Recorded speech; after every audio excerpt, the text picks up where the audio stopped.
Hello and welcome to EWTN Pro-Life Weekly. I'm your host, Prudence Robertson. From the sports arena to the legal arena, former Pittsburgh Steeler and Super Bowl champ Daniel Sepulveda traded the football field for the law firm. Now he has a unique mission, providing legal counsel to people who have been harmed by the gender-affirming care industry. He shares about his work to help those who are detransitioning find justice on their path to healing. Women or men? St. Mary's College, an all-girls school, will now allow transgender women, that is, biological males, to attend. This amidst uproar from students and parents who are concerned their daughters might be forced to share dorm rooms, locker rooms, and more with biological males. We have reactions from Notre Dame alumna Mary Hassan and Notre Dame fellow Mary Fiorito. Stopping the abortion machine. We're joined by Missy Martinez-Stone of the Center for Client Safety, an organization that works to shut down abortion clinics by exposing their shoddy work and unsafe environments for women.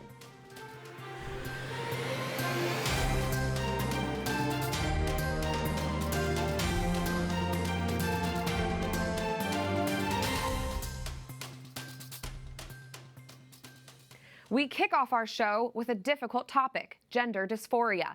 Many who struggle with this disorder and choose to undergo surgical procedures often regret their decision. And one law firm based in Dallas, Texas, Campbell Miller Payne, is dedicated to helping those who have fallen victim to the gender-affirming care industry. They're a team of 4 men, and one of them came to the firm via quite the unconventional path. Daniel Sepulveda is a Super Bowl champion, having formerly played for the Pittsburgh Steelers. He was also awarded the title of All-American during his college ball career at Baylor University, and he joins me now. Daniel serves as counsel at Campbell Miller Payne. Daniel, thanks for being here with me. Let's kick it off at the start of your journey into this work. What moved you to leave your esteemed, successful football career and get into law? Well, injuries put directly, but at the end of the day, I feel strongly convicted it was God's leading and guiding. My parents have told me more than once, boy, Daniel, when God guides you in the bigger decisions in life, he seems to speak very, very loudly. That was certainly true of my football career. And then considering my shift from football to the practice of law, it's no exception. Um, After football, I decided to attend law school. And I did so at SMU, and then was privileged to take a job at Norton Rose Fulbright, a large international law firm here in the Dallas office, doing corporate finance of all things. And then after 2.25 years of doing that, was fired for not taking the vaccine under a mandate, which is another story for another time, I'm Wow. sure. Mm-hmm. But kicked off this season of searching for um, my next sort of vocation, and I felt strongly about doing something that I felt passionate about. Right. And so in praying about that and trusting God for the next thing, on the heels of that, I go to lunch with Jordan Campbell, one of the founding partners of this firm. And after communicating to him some of the things that I just sort of highlighted there as I was thinking through that, he says, okay, my turn. Let me tell you what God's been showing me. And he pitches this idea of the firm that he has. And as it turns out, that lunch meeting with Jordan was a year ago today. So I've been with the firm now for a year. And as Jordan pitched it, I just felt my heart drawn to it. I Wow. mean, how could it not be? The statistics that you share and the research that he had delved into and that I started digging into in depth um, just shows some serious consequences for some vulnerable folks who my heart was drawn to. And so um, I had previously expressed while I was in law school to Jordan, in fact, that I had no interest in ever litigating. But as he pitched this to me, I felt the Spirit of God prompting me to jump on board, and so I was all over it. Wow. Well, Um, and yes, your firm really is filling a gap. These people are often left without help. Talk to me about your work at Campbell Miller Payne. It's a unique mission. You're helping people who are detransitioning and going through so much change emotionally, mentally, and of course, physically. yes, the mission at the firm is our clients. We are here for them. We're here to help them assert their legal rights and to pursue justice. Of course, each of them are individuals and they have their own stories, but generally speaking, they were vulnerable, distressed, depressed, anxious, had any other number of mental health comorbidities when they sought help from medical professionals. Mm. And on the basis of a few meetings, maybe just one in some cases, they're put on a path of medicalization, which includes potentially sterilizing puberty blockers in some cases, cross-sex hormones, and even to the point in some cases where their healthy body parts are removed, all in the name of providing medical care for mental health issues. It's very sad. So the mission of the firm is to help them pursue justice. At the same time, we're here to communicate to them that um, they still have dignity, that they are infinitely valued and deeply loved, that while their bodies are significantly harmed, they are more than flesh and bone.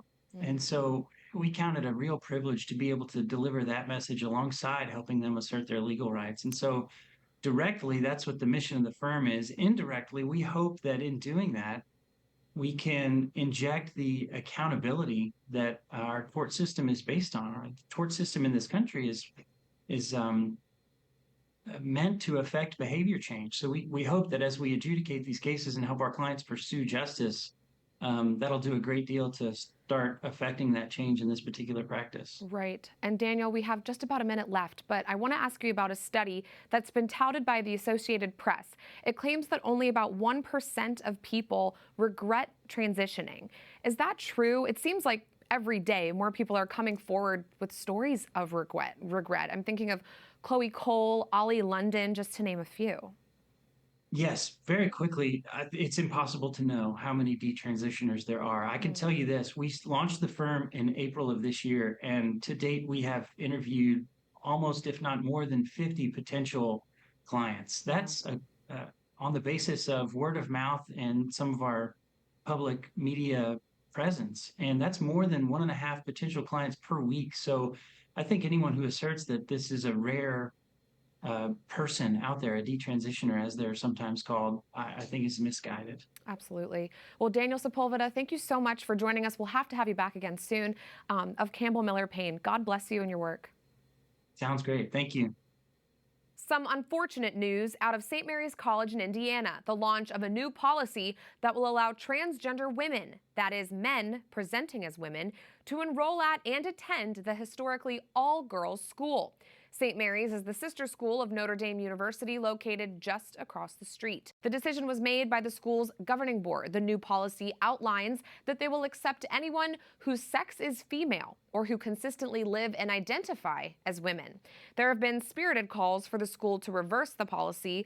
Of note is a letter from Bishop Kevin Rhodes of the Diocese of Fort Wayne, South Bend. His statement decried the decision, and His Excellency noted that as the presiding bishop over the diocese, he should have been consulted on this matter of important Catholic teaching. I'm now joined by two prominent Notre Dame women from the Ethics and Public Policy Center, Mary Hassan, the director of the Person and Identity Project, and Mary Fiorito, the Cardinal Francis George Fellow at Notre Dame's De Nicola Center for Ethics and Culture. Ladies, thank you for joining me.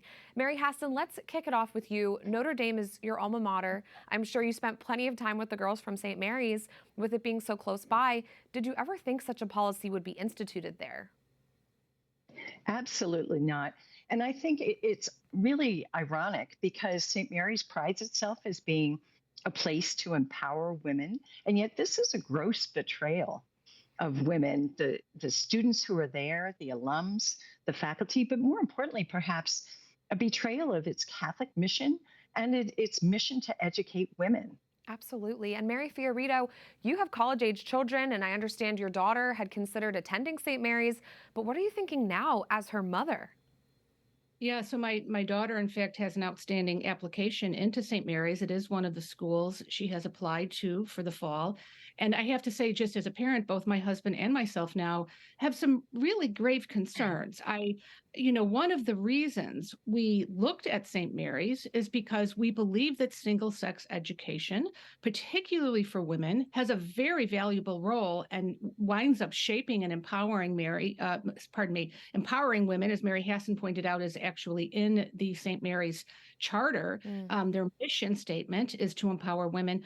But now, I'm concerned about my daughter possibly sharing private spaces like a bathroom or a locker room with someone who is a biological male. Right. I any parent who is trying to create a safe space for particularly a young girl wants to make sure that wherever she will be, disrobing or showering or in any other kind of position where she is vulnerable, that there will only be women present in those spaces. Yeah, right. And Mary H., you're an expert on the impact of transgender ideology on our culture. How do you predict this will impact the rate of abuse on campus? I mean, biological girls can't be too excited about potentially sharing these dorm rooms and locker rooms with biological males. Yeah, so it creates a safety risk, that's for sure, because one of the problems with policies like this is the schools will not tell the other girls or the other students or their parents which students might be male presenting as female. So one of the questions, if I were a parent who was looking at this school, is I would want to hear from the university, are you going to be enrolling or rooming girls with a male student without their knowledge? Are you going to be allowing these males who might identify as women to shower in the same bathrooms, to use the locker rooms? Because all of those things are gross violations of women's privacy, but really disempowering women, because it says to the women, your privacy doesn't matter. Your safety doesn't matter. Your feelings don't matter. What matters most to the university, apparently, is this sense of distorted sense of inclusivity, which is really just walking away from their Catholic identity, which should start with the truth about the person. We're created male and female. Right, right. And it's so alarming that they would keep such important information from the parents of these girls.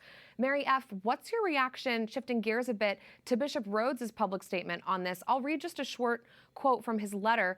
No doubt St. Mary's College desires to promote love, inclusion, and acceptance within the community, but it does not do so authentically when it separates love from truth.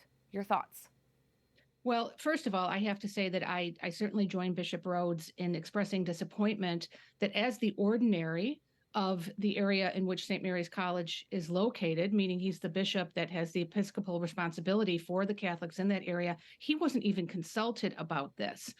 And when we act as a Catholic institution, we have to keep in mind that decisions certainly of this magnitude, they don't just affect the institution and the students who attend it. It affects everyone in the diocese. And so the very fact that he wasn't even consulted, I just find incredibly troubling.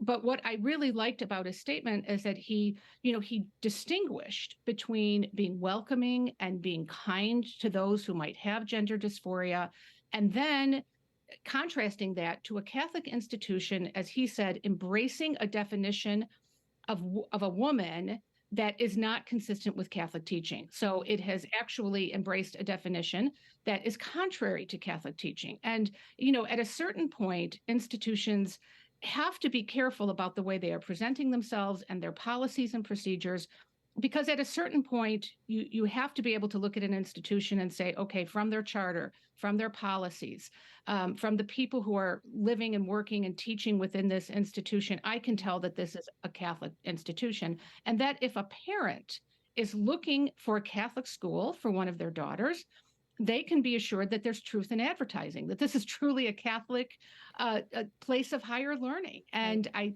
think when we get into these things, decisions that are made privately that impact the Catholic identity specifically, and the ordinary isn't even given the courtesy of a heads up that this policy is going to change. And he apparently found out about it reading in the newspaper, which just is an inappropriate relationship to have with the bishop of the local diocese.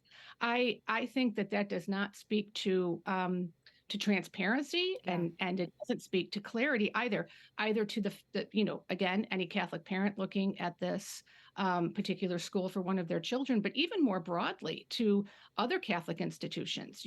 At what point do they decide for themselves what Catholic means? Yeah, that's pretty appalling. And Mary Hassan, I'm curious, I know that you're tracking what's going on this gender ideology front in schools across the nation. Do you think that this is a trend that we're starting to see, that all girls schools, which maybe there aren't a lot of them across the nation anymore, but they do exist. Is this a concerning trend to you? Do you think we're going to be seeing this more? Oh, we absolutely are already seeing it. So, a number of the associations, educational associations of girls' schools, private schools, things like that, have already made those decisions to allow anyone who identifies as a woman to come in. And we have seen other Catholic universities or schools make these similar decisions. And so, one thing I would say about St. Mary's, too, is that I think this is really the latest step in what has been a steady drift away from an authentic grounding in Christian anthropology, because we can see that with some of the clubs that they have already, some of the activities that they've allowed to go on in terms of promoting LGBT. So I'm not entirely surprised that they didn't consult the bishop or that they have gone in this direction, but I don't think it's going to serve them well. Yeah, that's helpful. I think parents insight. are not going to want it. Yeah. I could not agree more. And I'm so grateful that you both could join us today, Mary Hassan and Mary Fiorito. Thank you for speaking up about this injustice and for joining us today. God bless you. And now for more news moving our nation. First up, here on Capitol Hill, Senator Tommy Tuberville has shockingly ended his pro-life blockade on military nominations. The news comes after almost a year-long holdout championed by the senator from Alabama, who has refused to approve the promotions of hundreds of military officials by the Senate. He did so in protest of the Pentagon's extreme policy that forces taxpayers to cover the costs for servicewomen who want to travel out of state for abortions. Tuberville announced he would maintain the holds on just 11 higher-ranking service members, 4-star generals. The reason he removed the hold on so many others? Tuberville told reporters this week that he and the Democrats had reached a draw. He also expressed disappointment that other Republicans didn't stand by him during these 11 months. American taxpayers are going to have to pay now for something to do with abortion, which is illegal. They're destroying our military. They're not doing what's right. I even had Republican senators come after me that got very personal. The Senate moved quickly to confirm hundreds of military personnel just hours after Tuberville's announcement, but he explained the impact that holding back those 11 4-star generals will still hold.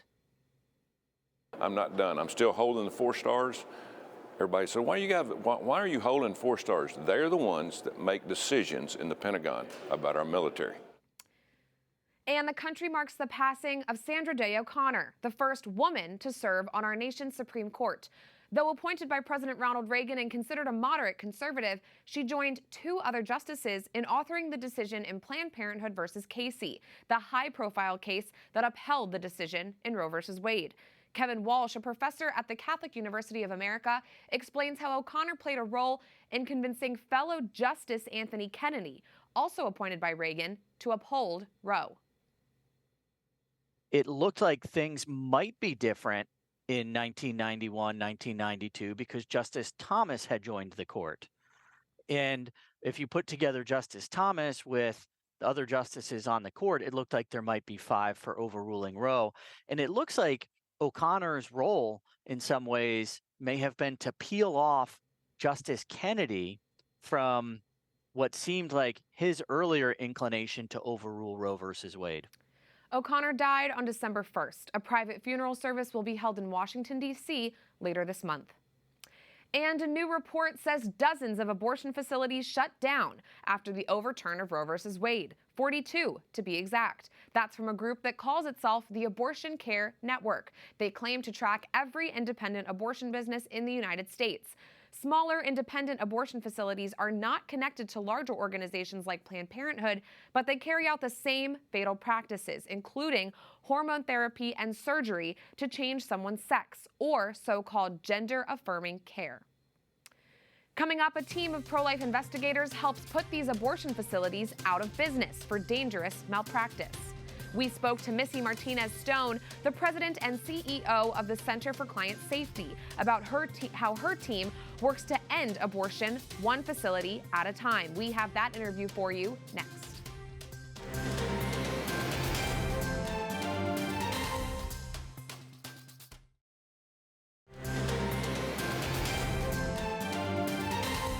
You're watching EWTN Pro-Life Weekly. I'm Prudence Robertson. Welcome back to our program. To close out our show, we take a special look at an emerging pro-life group that puts abortion facilities out of business. The Center for Client Safety says that hundreds of abortion facilities in more than 30 states have been cited for malpractice since 2018. This pro-life group's mission? To make sure every single one is held accountable. Formerly known as Reprotection, the group collaborates with people in communities across America to expose violations. Since its founding, the Center for Client Safety has shut down 2 abortion facilities and suspended the licenses of 2 abortionists. We speak to President and CEO Missy Martinez-Stone just ahead of the announcement of their new name. We have that interview for you right now. We are here with Missy Martinez-Stone. She's the CEO of Reprotection. Thank you so much for being here with me, Missy. Yeah, I'm so happy to be here. Of course. So tell me about your mission at Reprotection. Reprotection was started about 3 years ago, and it was specifically to help pro-life advocates shut down the abortion facilities in their communities. And it was started to bridge this gap between the regulations that were being passed on the state level to ensure that these abortion facilities are safe and are, sterilizing their equipment, meeting basic medical standards. Sure. But what was happening on the ground was these amazing pro-life advocates like sidewalk advocates and pregnancy centers were seeing that they were not following any of these rules.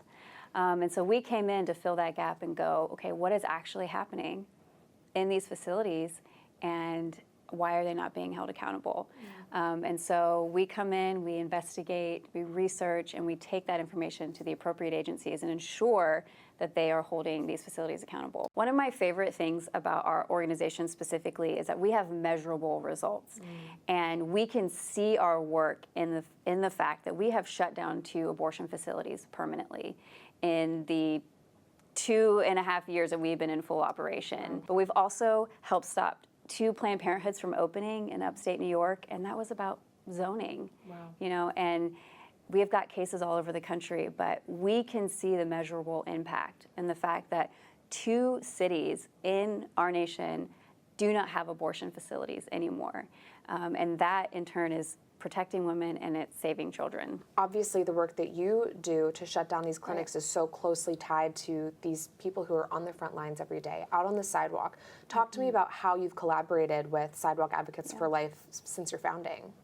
Lauren Muzica and her team were some of the earliest believers. I mean, as soon as we came out and said, we are here to help you to be a place that you can bring these reports in a way that honors the woman's experience, that protects her privacy. We're not using media, which is very different from a lot of other pro-life groups, and not to begrudge them, that's just the way that they choose to handle it. But in the past, it's been we hear these stories and then we go to the media, and so it's created a difficulty for sidewalk advocates and pregnancy centers because these women are not comfortable, being publicized in that way. And so we said, okay, we're going to create a safe place that honors patient privacy where you can bring this information, because they were getting calls. Lauren called me and said, I'm getting calls asking, I'm seeing these crazy things, I'm hearing these, and I don't know what to tell them. And I said, okay, well, we can now be your place to go.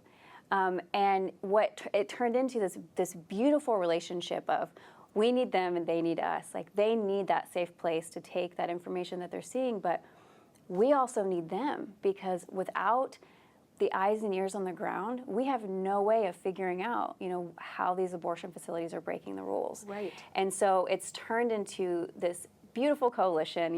We talk probably every week. Same with Heartbeat International, Support After Abortion, where they refer to us any cases that they hear, any illegal activity, and then we provide that service to them and say, if you need a place to report, we'll take those cases, we'll investigate it. You get back to sidewalk counseling. Like, I would be a terrible sidewalk advocate, and I know that about myself. But there are other people that are so good at that, and they need to be doing that. And let me read, 400 pages of court documents or legal code. Right. And so it's turned into when the sidewalk advocates are at their best and they're fully trained, and we are at our best and we're investigating, the pregnancy centers are at their best, we are all working together, and that's when we see abortion facilities shut down. Yeah, it's amazing the power of that collaboration. Yes.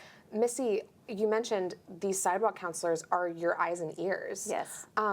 For someone who might be kind of new to sidewalk counseling, what are the things to look for outside of these abortion clinics? Because some of them are so closed off and private. You know, they'll have an escort bring the women in, and you have to stand 20 feet away from these clinics. So what should people be looking for? I mean, we have had situations that are so glaringly obvious because women have come running out of the facility screaming, call 911, or women have left in obvious physical distress, and the sidewalk advocates were the ones who actually called 911 when the abortion facility did not. And so there are really obvious cases like that. Like, if a woman seems like she is in distress and the abortion facility is abandoning care for her. Sure. We hear those kinds of cases. But other than that, it's really the conversations after the abortion. So if they're outside while the women are leaving, sometimes these women will disclose information to them about their experience, you know, how badly they were treated, you know, their vitals weren't being monitored, they didn't feel fully informed going into the decision. They were put in a room with 10 other girls and given the pill all at the same time. And so sometimes these women are leaving and they're so distraught about their experience that they'll talk to the sidewalk advocates or they'll talk to the pregnancy center and say, this was not okay. And that's where they go, hey, there's a group that can advocate for you and for your safety, and we can hold them accountable for that. And so it's just really anything that sounds illegal or unethical, it probably is. And we can take that time to determine, you know, what next steps need to be taken. Missy, you mentioned abortion pills, and obviously this is another front that we're facing now. States like California are stockpiling abortion pills. Some abortion clinics are remaining open just to dispense pills to women. They're not doing surgical abortions, but they're doing abortions by pill. How is Reprotection navigating this part of the fight?